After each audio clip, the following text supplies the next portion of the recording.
The ring felt heavier than it should have, pressing against my thigh like it knew what was coming. Relax, I whispered to myself. Just say it clean.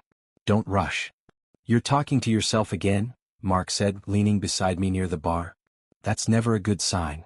I'm practicing, I said. Big moment. He glanced at my pocket. You sure tonight's the night? It has to be, I said. Everything's ready. Ethan, he said quietly, Lily's been weird all week. She's nervous, I said.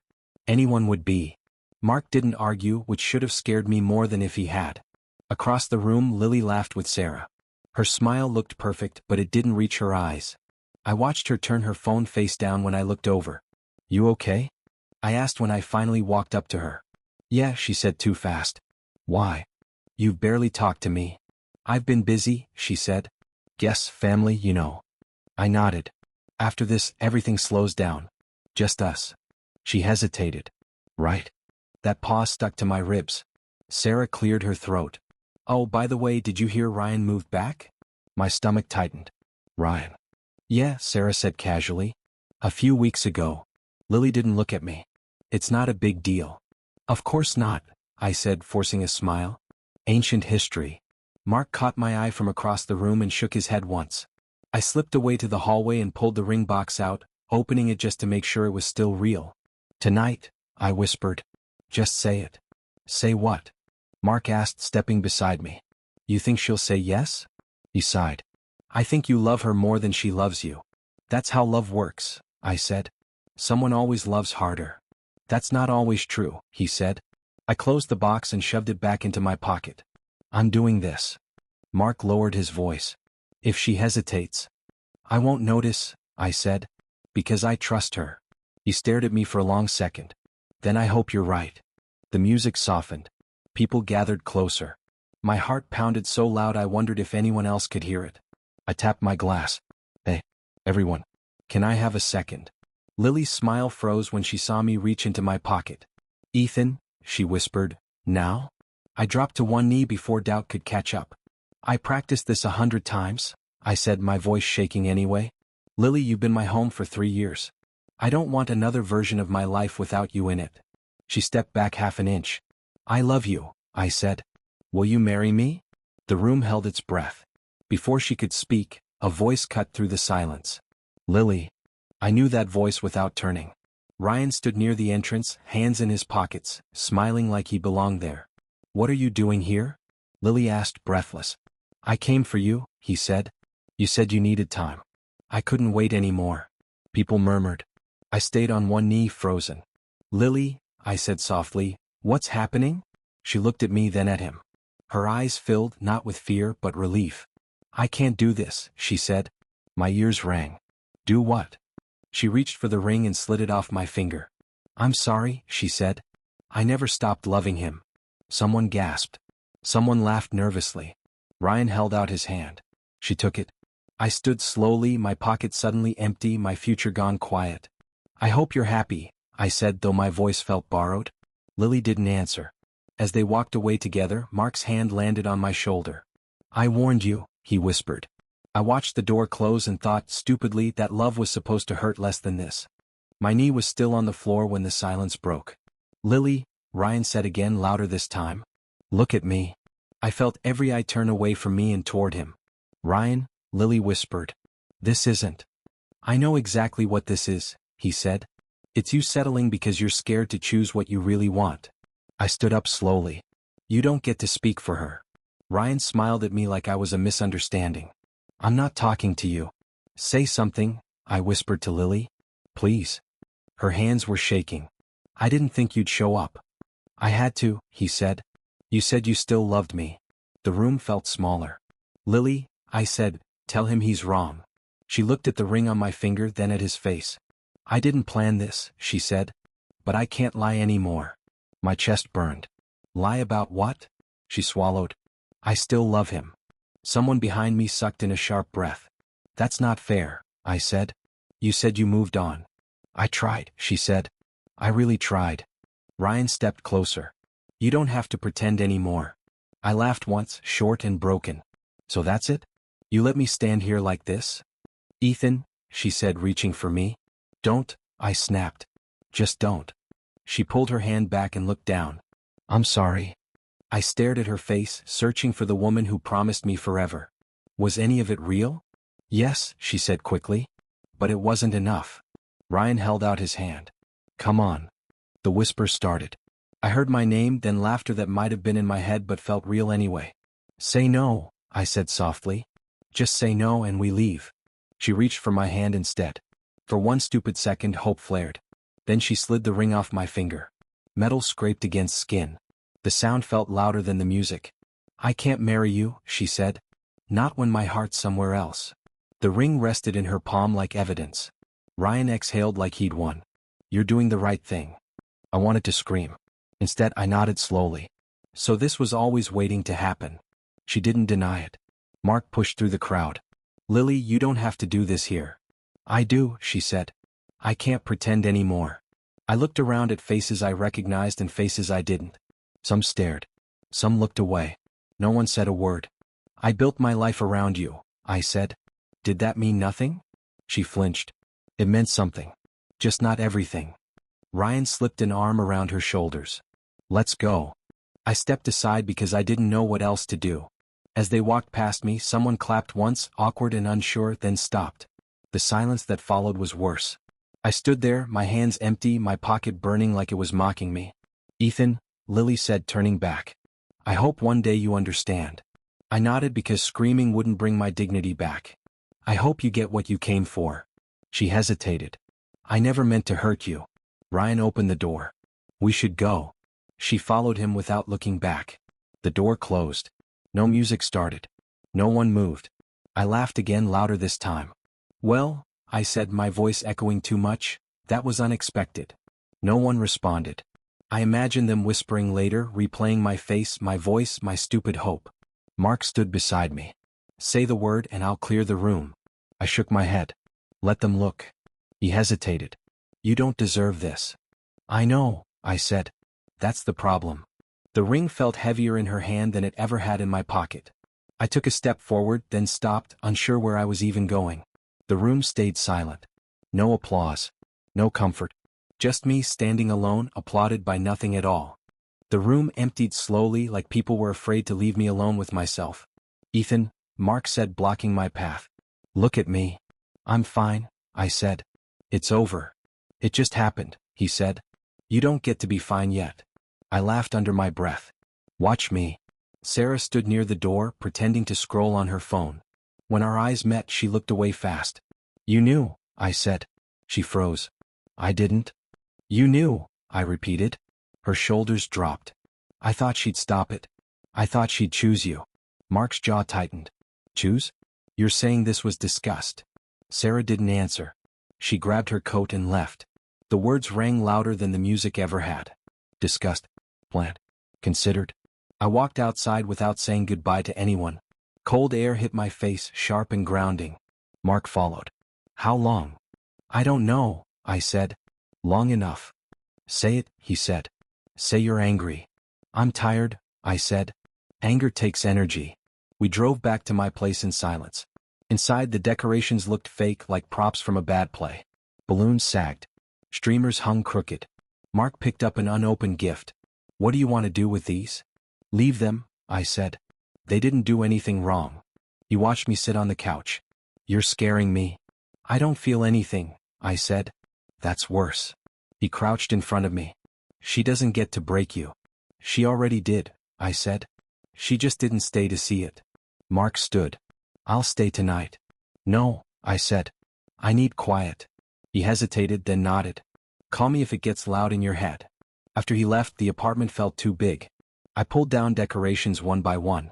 Each ribbon came off easier than it should have. I opened the fridge. Drinks. Plants. I closed it. I sat on the floor and stared at the pile of unopened gifts. I imagined the smiles that came with them. The jokes. The confidence everyone had in us. I didn't open a single one. A soft noise broke the silence. Broom against tile. I looked up and saw a woman cleaning near the doorway. Brown hair tied back. Simple dress. Focused eyes. Oh, she said. I'm sorry. I didn't mean to interrupt. It's fine, I said. You don't have to clean. She shook her head. I was asked to help. I watched her gather cups and napkins nobody else noticed. No one thanked her. "What's your name?" I asked, surprising myself. "Grace," she said. "I'll be out of your way." "You're not," I said, then stopped. "I mean, do what you need." She nodded and kept working. I leaned back against the couch and closed my eyes. My thoughts came in pieces. Why didn't I see it? Why did she smile like that? Why did he walk in so easily? Grace paused near the gifts. "Do you want these moved?" "No," I said. "They belong to a version of me that's gone." She looked at me, really looked, then nodded. "Okay." When she finished, she stood by the door. "I'm sorry," she said. "For what happened?" "Don't be," I said. "You didn't plan it." She flinched slightly, then left. The door clicked shut. I sat alone again, surrounded by proof that something ended without asking me first. I didn't cry. I didn't scream. I just sat there, numb, waiting for the pain to decide when it wanted me back. "Are you eating?" Grace asked softly. I looked up from my phone. "I forgot." She nodded like that answer made sense. "There's soup on the stove." "I made too much." "You didn't have to," I said. "I know," she said. "That's why I did." I sat at the table while she poured it. We didn't talk for a minute. "You can say no," she said. "I won't be offended." "I know," I said. "Stay." She sat across from me, hands folded. "You look tired." "I feel empty," I said. "That feels worse." She didn't rush to fill the silence. That alone felt kind. "People keep asking if I'm okay," I said. "I don't know how to answer." "You don't owe them an answer," she said. I nodded. "They didn't defend me." Her eyes lowered. "They didn't defend me either." I frowned. "What do you mean?" "At the party," she said. "I heard the jokes." My jaw tightened. "What jokes?" She shrugged. "That I was the cleaner. That I didn't belong there." I felt heat rise in my chest. "Why didn't anyone say something?" She smiled faintly. "They never do." I looked around my own kitchen and realized I'd never asked her about herself. "Does that bother you?" "It used to," she said. "Now I just listen." "That's not fair," I said. She met my eyes. "Neither was what happened to you." My phone buzzed. Lily's face filled the screen, smiling beside Ryan. New post. New beginning. I turned the phone face down. "She looks happy." Grace didn't look at the screen. "Appearances are loud. Pain is quiet," I said. "Yes," she said. We ate slowly. "Why are you here?" I asked. "Not cleaning." "With me?" She hesitated. "Because you didn't look at me like I was invisible." I thought back to the party.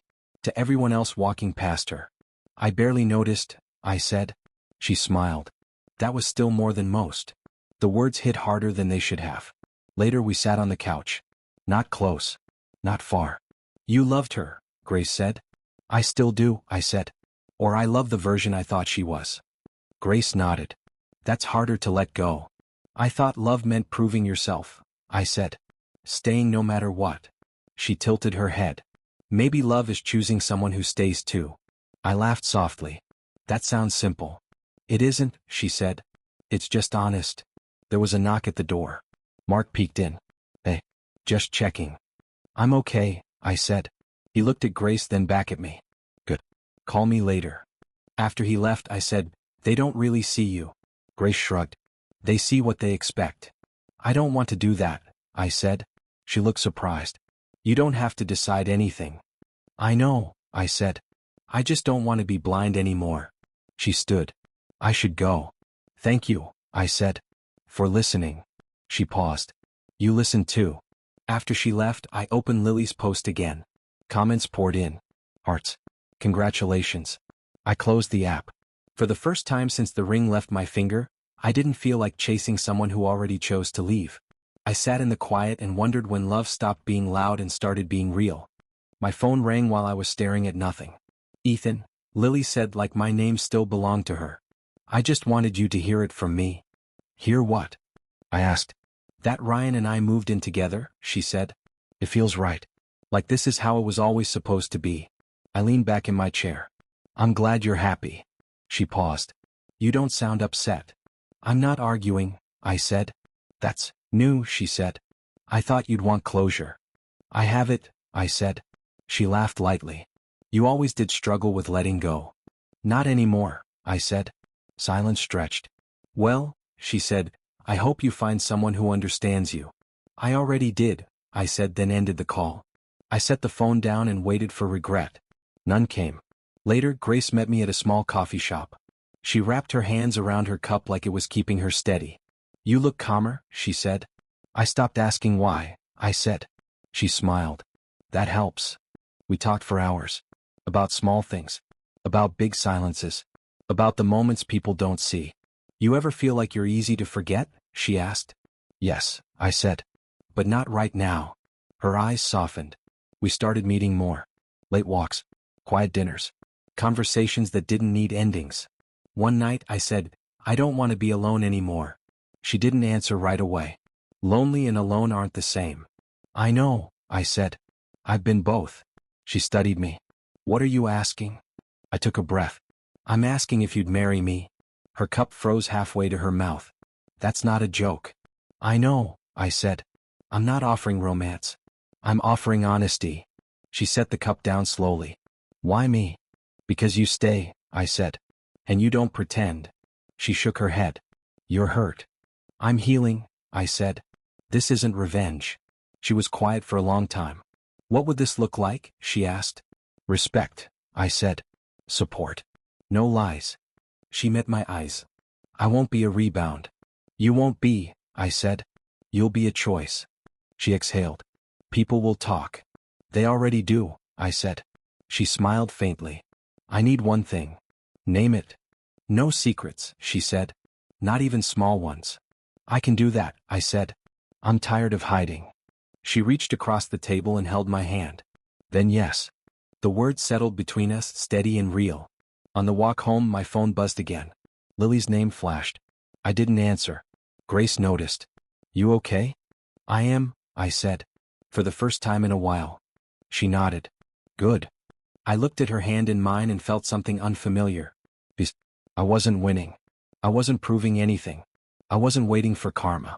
I was choosing dignity, and for once that felt like enough. We didn't invite many people. Are you sure about this? Grace asked before the judge walked in. Yes, I said. Are you? She nodded. I am. That was it. No music. No speeches. Just 2 signatures and a quiet promise. Mark shook my hand outside. You're either brave or insane.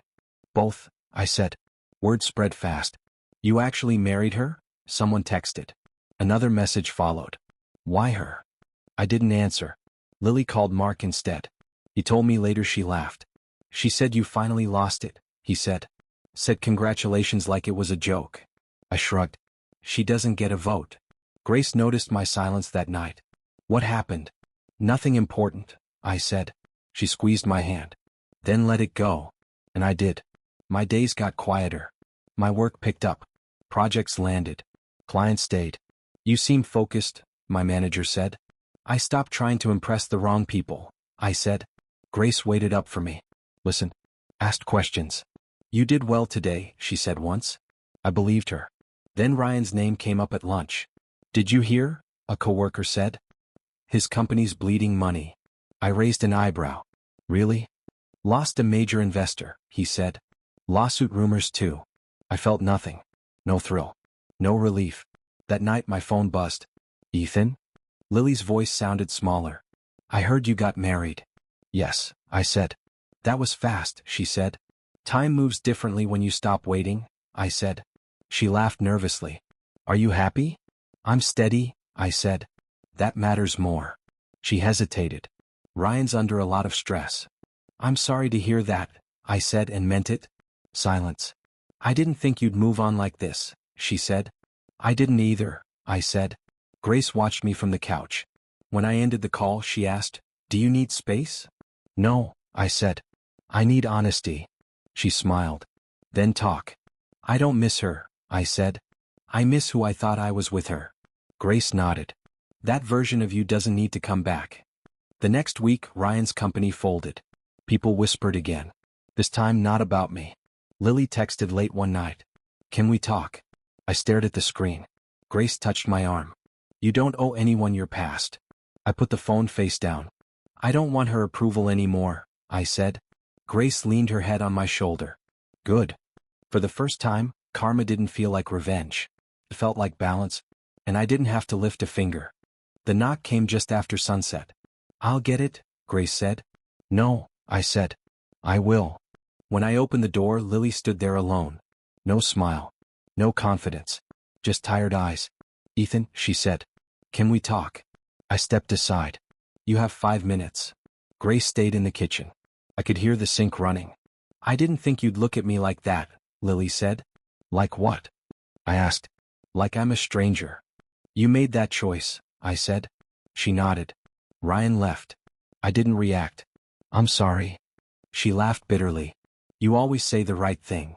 "I learned," I said. She paced. "I thought love meant excitement. I thought comfort was settling." I crossed my arms. "And now?" "Now I know I was wrong," she said. "I gave up someone real for a feeling." I watched her hands shake. "Once that would have undone me." "I hurt you," she said. "I planned it. I was scared to tell you." "I know," I said. Her eyes widened.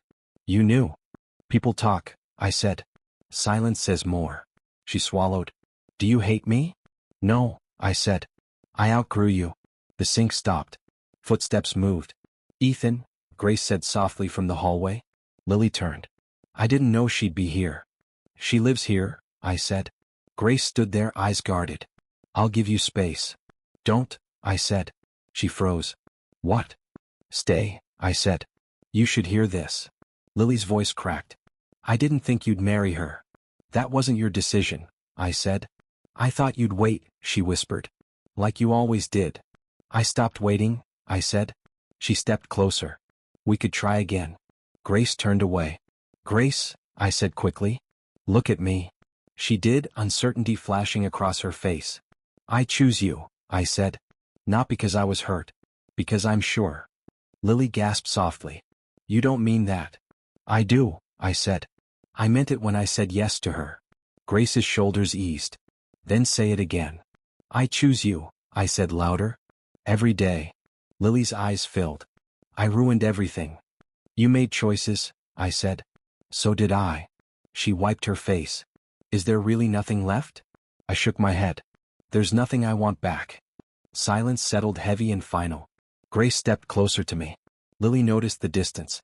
"I see it now," Lily said quietly. "You don't need me anymore."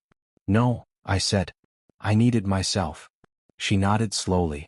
"I hope she doesn't leave you." Grace spoke calmly. "I stay where I'm chosen." Lily looked at her, then at me. "I'm sorry," she said again. "I accept that," I said. "And I'm done." She turned for the door. Before leaving, she paused. "You deserved better." "I know," I said. The door closed behind her. Grace exhaled. "That was hard." "It was necessary," I said. She searched my face. "Any regrets?" "None," I said. "Only clarity." She leaned into me. "Then we're okay." "Yes," I said, holding her close. Regret had finally knocked. But I didn't let it in. "Are you okay now?" Grace asked. "Yes," I said. Not relieved. Just clear. She nodded. "Clear is good." We sat on the couch, our knees touching. No rush to fill the quiet. "I used to think strength was holding on," I said. "No matter how much it hurt." Grace leaned back. "I thought strength was staying quiet so I wouldn't be a problem." I turned to her. "You were never the problem." She smiled slightly. "Neither were you." I took her hand. "I didn't see you at first." "I know," she said. "You were looking at someone louder." "I was blind," I said. "To kindness. To consistency." She squeezed my fingers. "You see now." "Yes," I said. "And I don't want to lose that." She looked thoughtful. "I'm still scared sometimes." "Of what?" I asked. "That you'll wake up and miss the chaos," she said. I shook my head. "Peace isn't boring. It's earned." She studied my face. "I want a simple life." "So do I," I said. "Simple doesn't mean easy." She laughed softly. "Good." We talked about small things. Mornings. Shared routines. Quiet goals. "I want honesty," she said. "Even when it's uncomfortable." "You'll get it," I said. "I'm done pretending." She rested her head on my shoulder. "Then I'll stay." I thought about Lily then. Not with anger.